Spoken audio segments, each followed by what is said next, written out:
Welcome you all to another topic, and this is rotating biological contractors. So, in regards to wastewater and their treatment, we have a very important topic. RBC कहते हैं इसे, rotating biological containers या contractors, और हम देखेंगे आज की कैसे ये एक एफिशिएंट मेथड है और इस पर काफ़ी क्वेश्चंस पहले से ही आते हैं. You can join our Telegram channels, link is given in the description box. Follow भी कर सकते हैं हमें इंस्टाग्राम पर, जहाँ पे क्विज़ेस आपको मिलेंगे यूजीसी नेट एग्ज़ाम या इन्वायरमेंटल साइंस पेपर 1 और पेपर 2 के लिए अलग अलग. Coming on to the topic, rotating biologic contractor.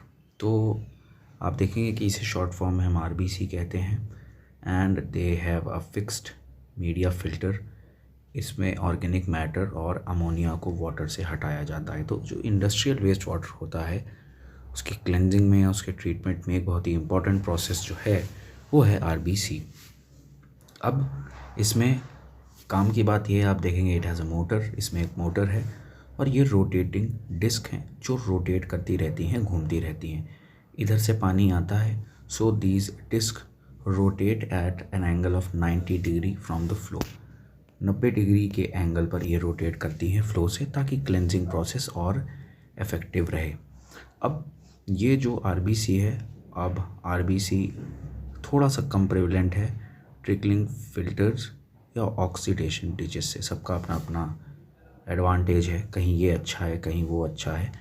तो आरबीसी बहुत एफिशिएंटली यूज़ होता है, लेकिन कई जगह पर ये ट्रिकलिंग फिल्टर से कम है और कई जगह पर एडवांटेजियस भी है. तो ये कुछ है रियल स्ट्रक्चर. ये डिस्क हैं, ये घूमती हैं, आप देख सकते हैं, और नीचे से कहीं से पानी का फ्लो होता है. ये रियल कुछ है.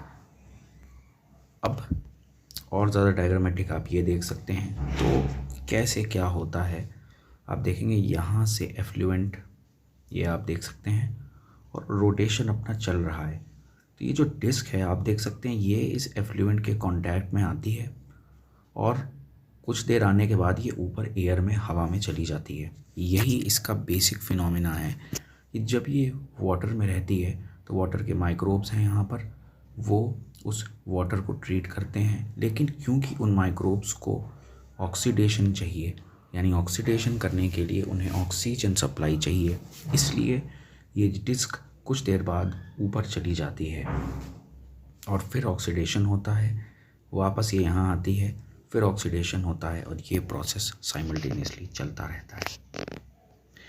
अगर वर्किंग के इम्पॉर्टेंट चीज़ों की बात करें तो ये जो मैंने आपको फर्स्ट पॉइंट बताया, that they need both oxygen to live and food.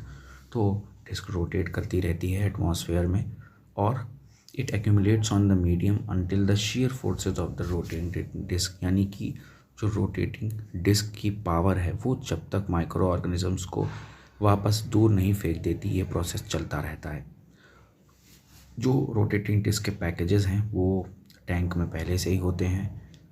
अमूमन 2-3 राउंड्स पर मिनट यानी आरपीएम से ये घूमते हैं. तो ये कॉमनली जो प्लास्टिक मीडिया में यूज़ किया जाता है, प्लास्टिक यूज़ किया जाता है, और वो पॉलीथिलीन, पीवीसी या स्टीरोफोम का होता है. काम की बात यह है कि about 40% of the disc surface water में रहती है, 60% ऊपर एयर में रहेगी. लास्ट पॉइंट है कि जो बायोलॉजिकल ग्रोथ है वो डिस्क पर ही होती है. तो जब होती है तो वो एक बायोफिल्म बना देगी, और ये बायोफिल्म या जो म्यूकस वहाँ पर बन रहा है, इसको भी शेड करा जाना बहुत ज़रूरी है. तो इसको भी वो आप थोड़ी देर बाद क्या करता है, शेड कर देता है. और उसके बाद ऐसा नहीं है कि काम हो गया, फिर ये क्लैरिफायर एंड डाइजेस्टर में जाता है. यहाँ आप देख सकते हैं ये है एक ट्रीटमेंट प्लांट, और यहाँ पर ये ट्रीट होने के बाद क्लैरिफायर के पास जा रहा है. तो क्लैरिफायर ने वही काम किया जो हमने बात की, एक्सेस स्लाइम जो आया है उसको बात करें तो हाई कांटेक्ट टाइम है और स्टेबल है, स्पेस भी कम चाहिए, ये फ़ायदे हैं. लेकिन इलेक्ट्रिसिटी इसमें कॉन्टीन्यूअस चाहिए, और जो कांटेक्ट मीडिया है लोकल मार्केट में जल्दी नहीं मिलता. ऑर्डर की भी एक प्रॉब्लम यहाँ पर है. Thank you and have a nice day.